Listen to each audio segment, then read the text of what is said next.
I've always tried to, and I've always recommended to agents to find what I would call their specialty. What are they going to be known for? As an example, we have a fellow who started probably 15 years ago here, and I told him, what do you want to work?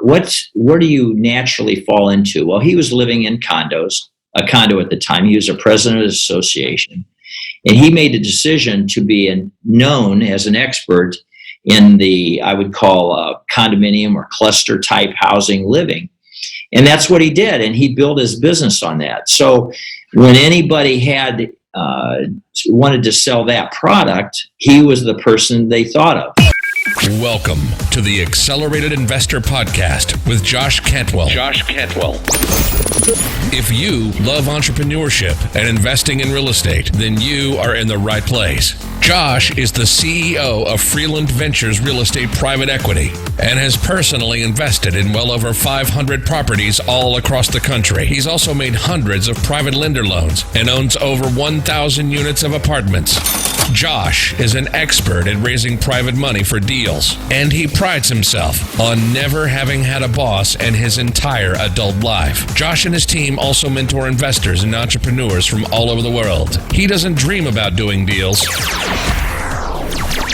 He actually does them, and so do his listeners and students. Now sit back, listen, learn, and accelerate your business, your life, and your investing with the Accelerated Investor Podcast. So, hey, welcome back to Accelerated Investor. I am so excited to be with you again on your entrepreneurial journey, whether it's in real estate, whether you're building another business and investing in real estate passively, whether you're a real estate agent, mortgage broker, investor. I'm just honored and privileged to be with you along on your journey. We're so excited for all the people that have been sharing this on social media platforms and leaving us amazing comments and reviews. So if you've done that, thank you so much. If you haven't left us a review or a rating, let us know how we're doing. Let us know what topics you'd like to hear, people you'd like to hear from. Let us know your favorite episodes. Today I have on with me a new guest. His name is Gary Stouffer. He is the founder and CEO of Stouffer Realty. He has been in real estate as an investor for over 45 years. He's been a real estate agent for 41 years, and today manages Stouffer Realty, which is based in the greater Cleveland, Akron, Canton markets, managing his business of over 180 to 190 agents plus 20 staff. And today we're going to talk with Gary a little bit about some of his thoughts about his longevity in the business. He's been in the business over 45 years, done hundreds, if not thousands of transactions.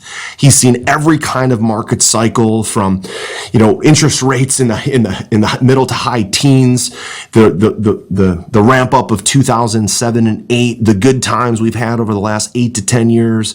And Gary's a wealth of knowledge. In addition, I also sold my brokerage to Gary about 4 years ago. I had a small boutique brokerage. A bunch of my agents moved over to Stouffer Realty, and so Gary and I have had a personal relationship for about 3 or 4 years, and we continue to work together on special projects. So Gary Stouffer, welcome to Accelerated Investor. Thanks for joining me.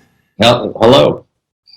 Great. Thanks for being on. Listen, Gary, for people that don't know you, don't understand where you're coming from, let's talk a little bit about the past. We'll get there, but tell me about what you're working on right now. One of my favorite questions to ask is, what are you excited about?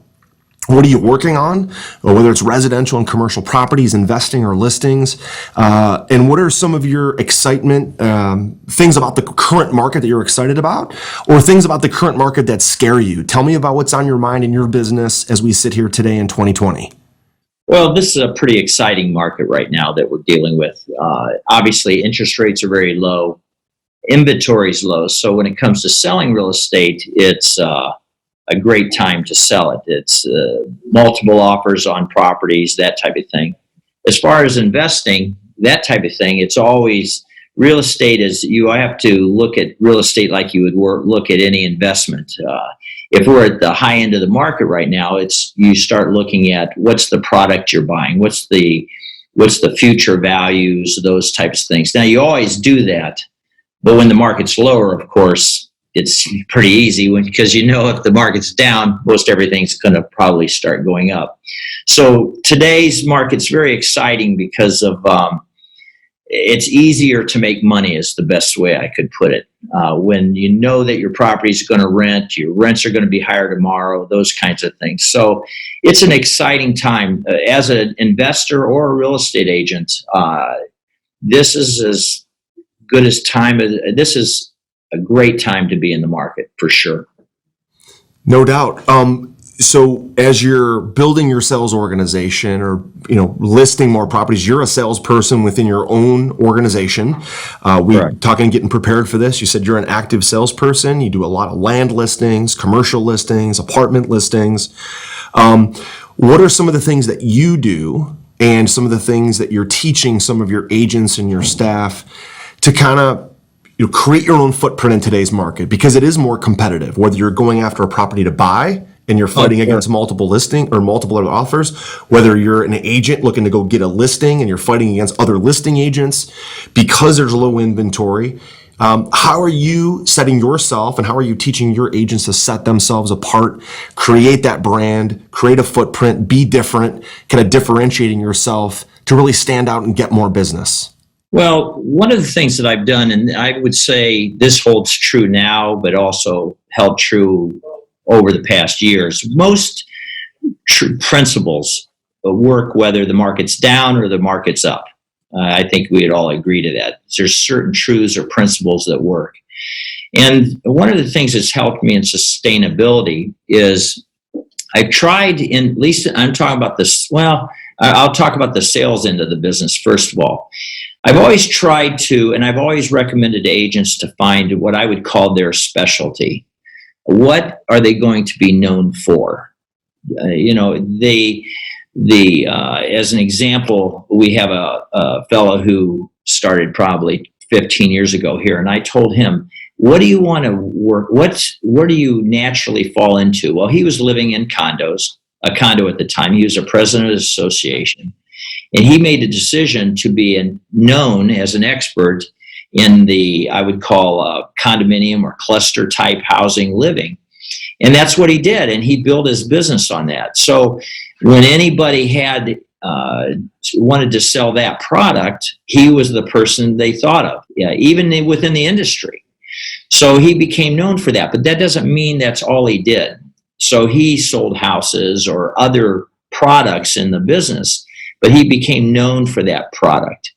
So when in our industry, if you can be known for something and it's your specialty, that'll be I would call the engine that's running the company or your company or your business, because you can be pretty confident that business will be consistent. So in his case, he was selling condos or clusters, so that was a consistent flow of income for him. Years ago, for myself, the way that played out was in the mid 80s. I bought a piece of land with a couple partners, and we bought this piece of land, and it ended up being. I had it for sale for about 5 years. And we ended up selling the piece of land, and from owning it and reselling it, we sold it to a developer. I knew a lot about land that I knew other people didn't. By all these developers, everyone from Cleveland to Canton and Akron, looking at it, they were all telling me what was wrong with it, correct? Because that's what they do, and they don't. Right. So they tell you what's wrong with it, and it was we had the wrong zoning. It had a house on it that needed burned down. It had a floodplain, a wetland. It needed a turn lane, and it was a commercial piece, and it had all these things that I was dealing with. Well, I took 5 years and went through that process, and then when I finally found a guy to buy it, he couldn't buy it unless he was he did a condo project. It was a office condo project. And he couldn't buy my land unless he had some of his office condos sold.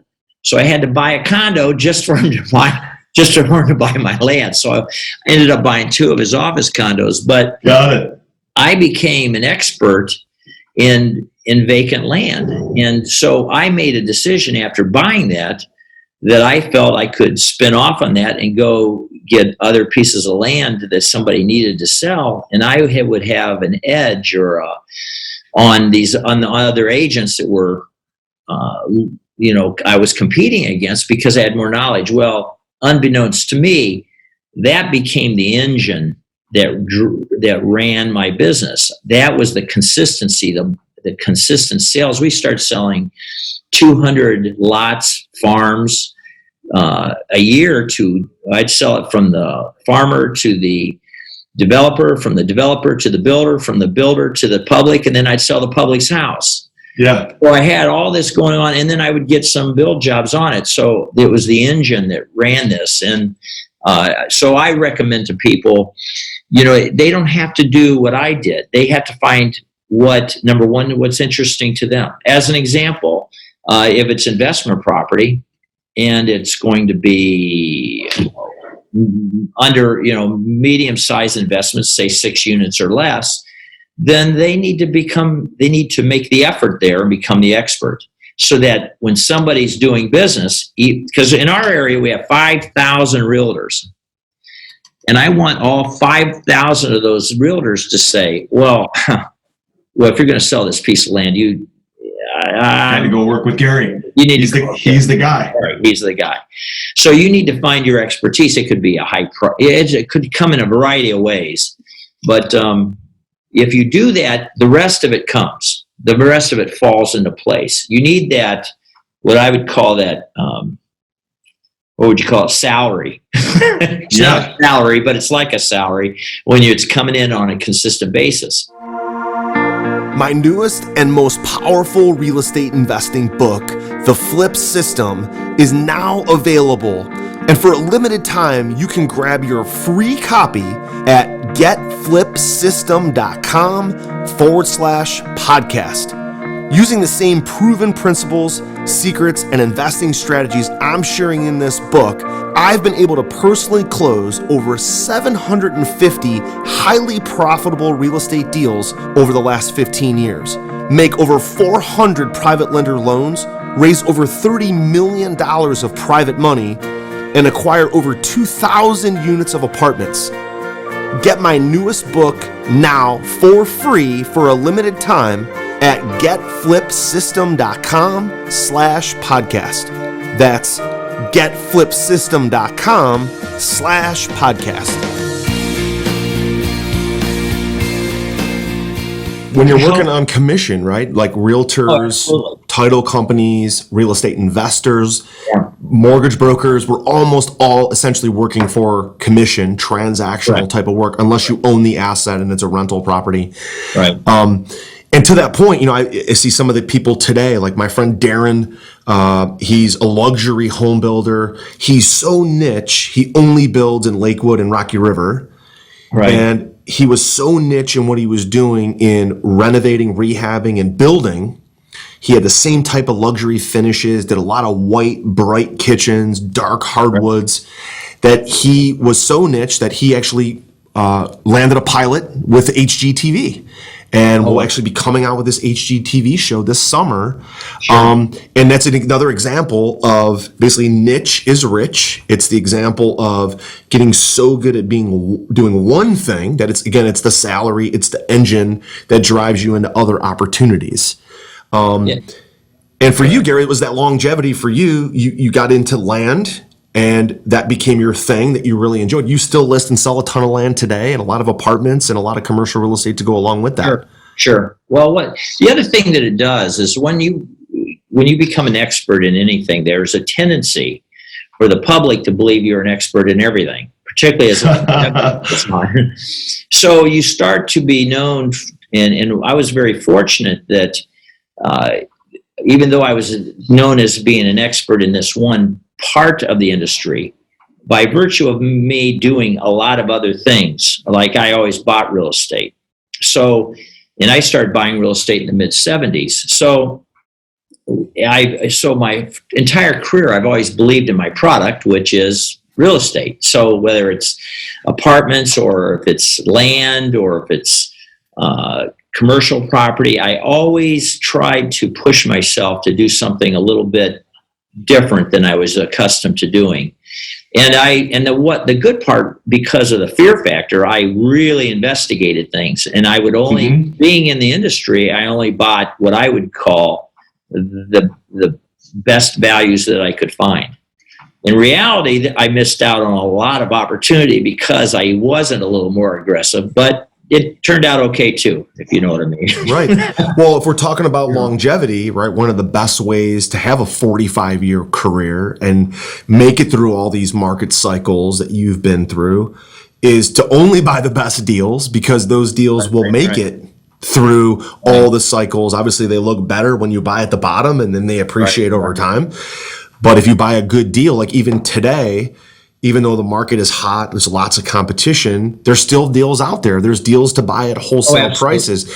I tell my audience, you got to expand your market, or you've got to expand your marketing to find the best deals. There's still wholesale deals out there happening right now. And people are saying, oh my God, I can't believe they found that deal. How did they find that deal? You know, it's because they did some more digging. They expanded their market. They went off market, you know, not necessarily to the MLS or maybe LoopNet or CoStar, one of those kind of places. And so that really leads to maybe a second characteristic of making it and having longevity. You mentioned, you know, having sort of a niche and being an expert. I love your comment about being an expert in one thing. The public perceives you to be an expert at everything. I don't think many people understand that. That only comes with experience.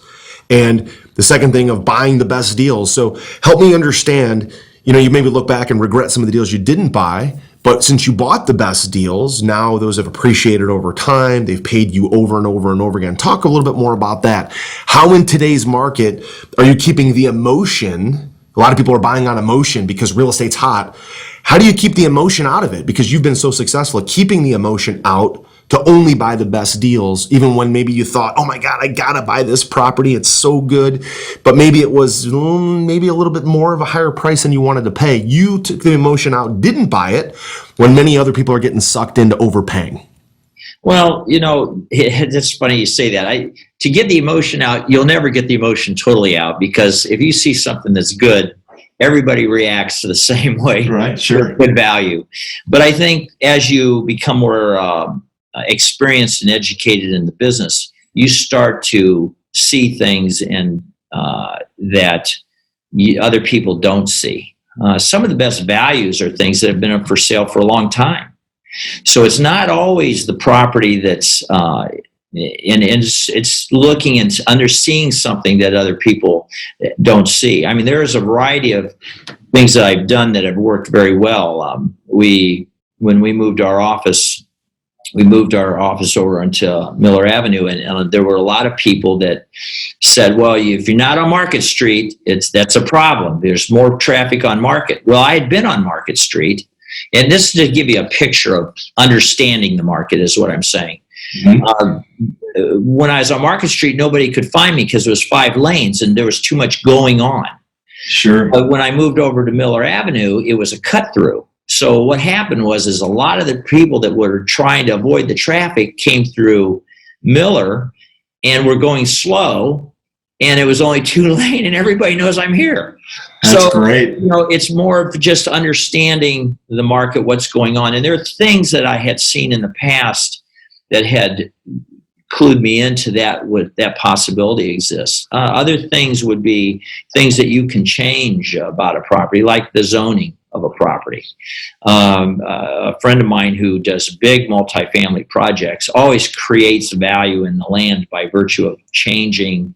He buys it as, let's use an example, as a single family property where he could only put single family homes. He changes it into multifamily, and he quadruples the value of the thing because of the efforts he made to change it. When it comes to apartments and that type of thing, I think there's the improvements I know that you talk about a lot in your podcast, that type of thing, about improving the property. Right. Hey, I'm sure you've talked about this many times, but there are 2 pieces of a good investment. And there's always 2 pieces, and this is the part that people forget. It's the purchase and the management. I've seen guys get a good good value and manage them poorly and not do well. I've seen other guys that didn't get what we would call a steal or a wholesale price, but they manage it well and they make a lot of money.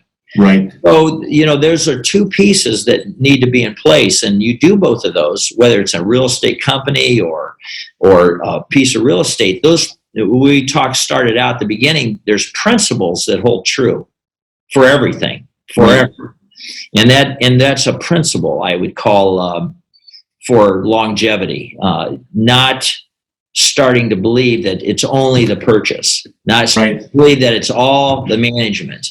The money's made on the purchase, and the management brings the long-term longevity. The management has to, you buy a building or single family or even start a business and get it going based on a pro forma, on projections. Like we're gonna turn it into this, or we're gonna add more salespeople. And as we add more salespeople, the profit margin is gonna get bigger. Our fixed overhead is this, and as we add salespeople, the spread gets larger because our fixed overhead stays the same. But like you said, those pro formas or projections only become profits through management. It's the boots on the ground management. So I tell my people who invest passively with us, or even if they don't invest with us, you're really investing. When you invest in a piece of real estate, you're investing in the boots on the ground operator, the manager, the management of that building. And the guy or the gal who's actually at the multifamily property, let's say it's 150 units, who's there working with the leasing agents and the commercial contractor and the lease ups and making sure that the people are getting their rent statements and paying on time. That operator makes profits from pro forma. Pro forma become profits. So I'm really happy to hear you say, everyone says, oh, you make money when you buy real estate. And you realize the profits when you sell. Well, actually, you're realizing the profits every day as you're managing it, right? Absolutely. And that's a key to longevity. Yeah, I would, I would also suggest to anybody that's listening to this would be to work on your weaknesses. There's in any business you have a variety of pieces of a business, right? You have, or in real estate as an example, you have, the purchase, and then you have the management, you have the bookkeeping and the numbers.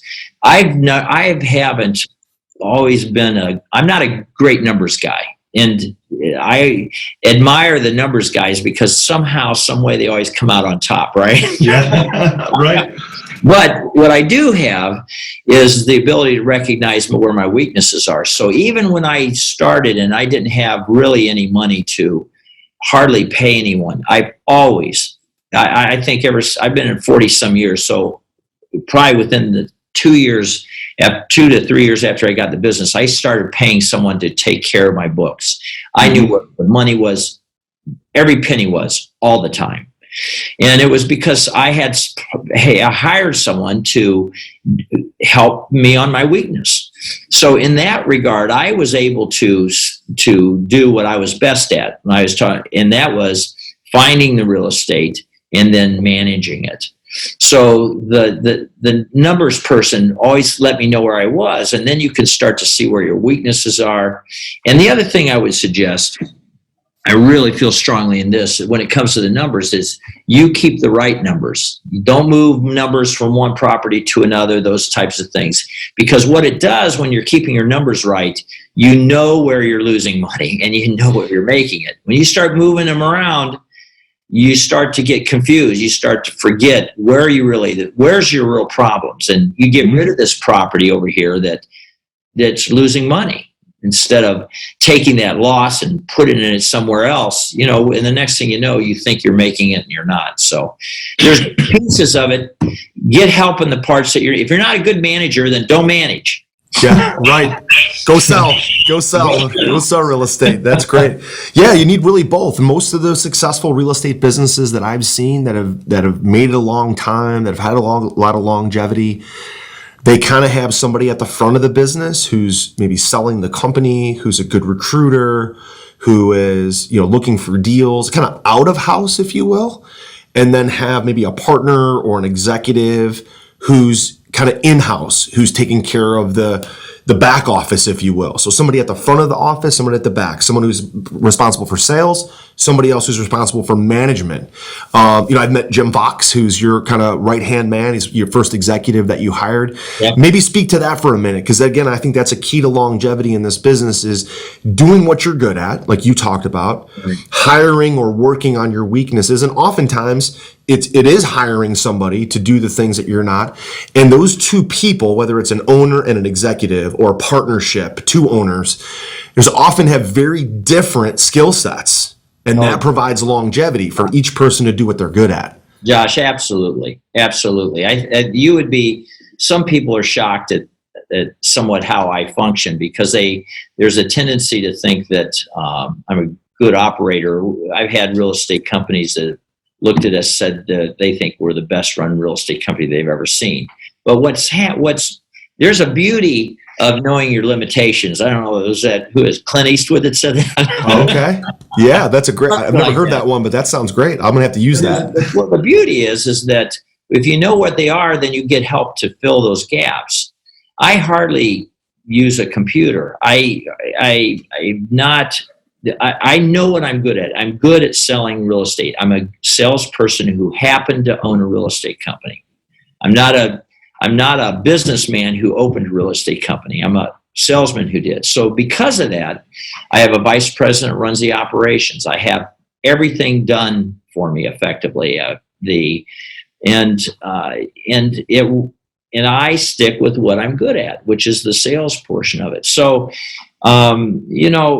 it's very inexpensive to get help, because if your portion that you're good at helps you make money, that's where you stay. As an example, I pay a fellow who gets paid very well, who doesn't work in the company, who is nothing but a business advisor.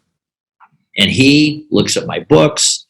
He asks me questions. He tells me whenever I probably talk to him every other day, and I tell him what's going on, what my problems are, what we're working on. And he's older than me. He has owned a variety of businesses, and he's retired now. And he just gets his job at Stouffer Realty, effectively, even though he didn't come in here, is to help me make better decisions. Small things are huge. That's great. Small things are huge. I mean, we do about 2,000 sales a year. Okay. Now imagine if I just make one more dollar on every one of those sales. Yeah. I mean, multiplication is incredible. And the same thing holds true whether if you own a lot of real estate. If you own 2,000 units, you make $1 a month on each of those. It's $2,000 a month. Especially when you use leverage and cap rates, and you can, multiples of your net earnings, like those multiples is what people pay, whether it's a bank, whether it's a private equity fund, or just a cap rate on your net operating income. It's a multiple. So every dollar, every $10, every 100, every 1,000 you make times X, right? It's worth so much more in a purchase than just the cash flow that you're getting. And all business runs the same. When you don't pay attention, and paying attention can be to something, is paying attention can mean you just have a person that's paying attention to it. Doesn't mean you have to do it. If you know the person that you've got is paying attention to something, you quit worrying about it and you let them do their job and report to you. Right. Now, if you have somebody that's managing that's why if I was something I might have been good at, and you always wonder what you're good or not good at, is that I feel that I'm pretty good at putting people in places that they but one enjoy doing, but also are good at doing.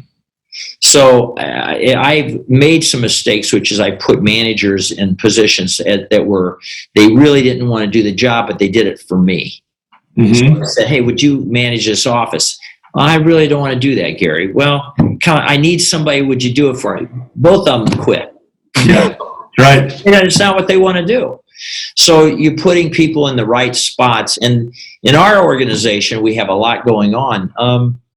I'm able to, I get reports of what's going on, and then I'm always looking for the property or the land and And I've owned things from everything from single family houses to small plazas and office buildings and stuff. I mean, there's guys that have done a lot better than me that have different philosophies, but I've pretty low debt, and so that helps. And when you talk about longevity, because I'm somewhat conservative, I'm able to handle those downturns. I've got a variety of things going on. So I'm making money from the real estate that I own. I am making money from a title relationship. All these different pieces. And it's interesting. Some things are going real well at times, and the other things are going poorly. I've always said, if you got enough going on, there's always something that needs fixed and something that you need to change. Are you ready to automate and explode your real estate investing? We're searching for extremely motivated individuals who are sick and tired of wasting time and want to finally see real results from their real estate investing business. We're searching for investors looking to get to the next level and become a bigger, better version of themselves while being a more successful real estate investing entrepreneur.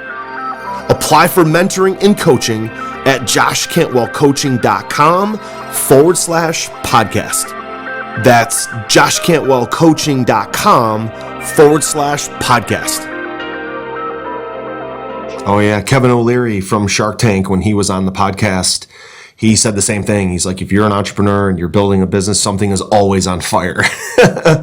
Always on fire. That's why you really can't be in the business necessarily. So you built a business where you're really outside and above the business, looking down and looking at blind spots, working with your business advisor and overseeing it. But you can go do what you want to do, which is sell real estate. That's what you've said many times in this interview that you're best at. But you have people that help you run it. And then if there's a fire, you're outside of the business and you have the time and the capacity to see the numbers, to see where the fire's at and jump in and extinguish the fire or create an opportunity or fix it, optimize it, whatever word you want to use. That also, if you're building a company, is, I think, again, one of Gary's here sort of keys here to longevity is that he's not necessarily in the business as the vice president of operations, because if he was in the business all day, he wouldn't be able to see the blind spots, wouldn't be able to see around the corners, wouldn't be able to find the next great piece of real estate. So, and again, that goes back to the partnership that I talked about, or having like the owner-executive relationship or the partner relationship. Somebody's got to be slightly outside of the business. And then it becomes, in my world, Gary, we talk about mutual respect.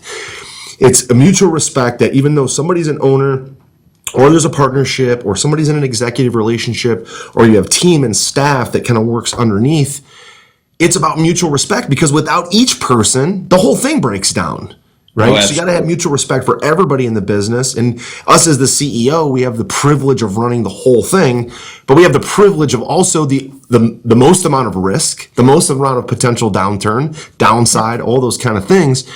And really, it's about helping other people be the best version that they can be, and then the company as a whole becomes profitable and the best version that it can be. So it's great to see you as being outside of your business and slightly above it, and be able to look down on it and say, these are some things that I need to do to create longevity. The next building I need to buy, the next person we need to hire, the next office we need to open. Those are all things that you would never see if you were in the business all day, every day. That's fantastic. So Gary, there's been a ton of nuggets here. I took a ton of notes, and so I want to repeat some of these back. I don't even know if you've realized all the stuff that you mentioned here, which is great, talking about building an everlasting business and longevity. The first thing you mentioned was becoming an expert at one thing, kind of standing out, whether it was the condo example, whether it was vacant land or commercial buildings, that example, kind of being an expert. That was great. And again, you mentioned, which I love, becoming an expert at one thing. The public perceives you to be an expert at everything. That was phenomenal.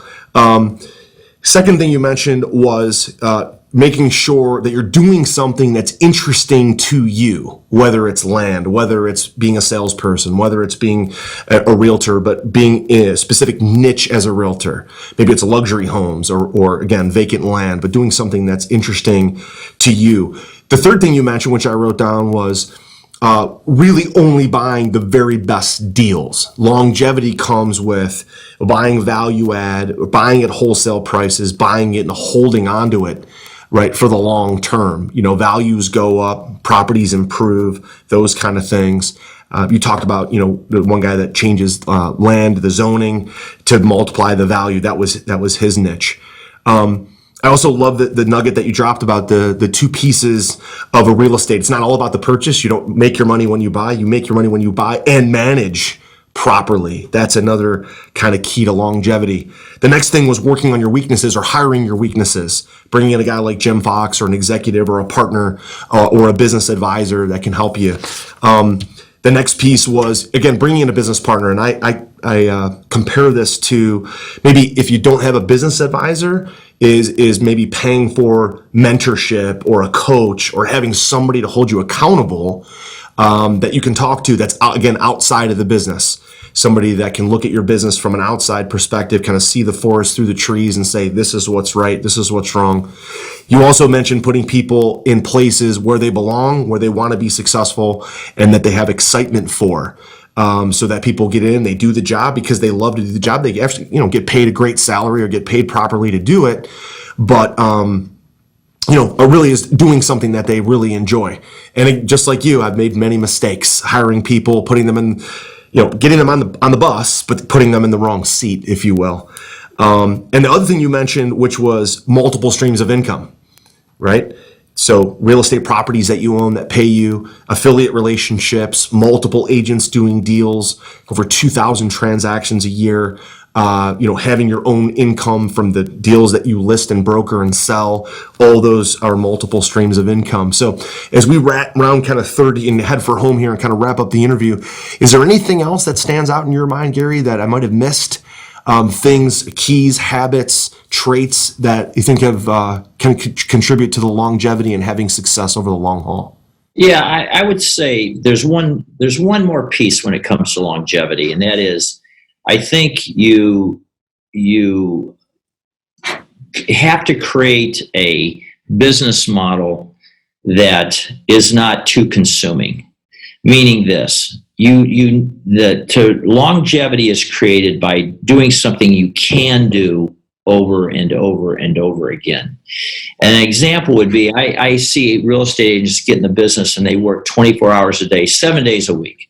You can't do that forever. Right. They may love it at the moment, but you can't do it forever. And you start to think wrong. As an example, you start to get mad at the business, and it's not the business, it's the problem, it's you. Right. So I would say to create a working model that works for you. And for me, and I'll say one real quickly, and that was my work week was I worked Monday, Tuesday, all day. I only worked evenings if I had appointments. I worked half a day on Wednesday. I worked all day Thursday, and only Thursday evening if I had appointments. I'd never worked Friday night, Saturday night, but I worked all day Sunday on it, or all day Saturday, and never worked Sunday. I did that for 19 years. My kids knew me and respected me. My wife loved me. I had a real life. When I created a long-term work plan, and I've done it ever since. And I'm not saying everyone should be mine. I'm just saying, but you can't work all the time because you'll start thinking wrong.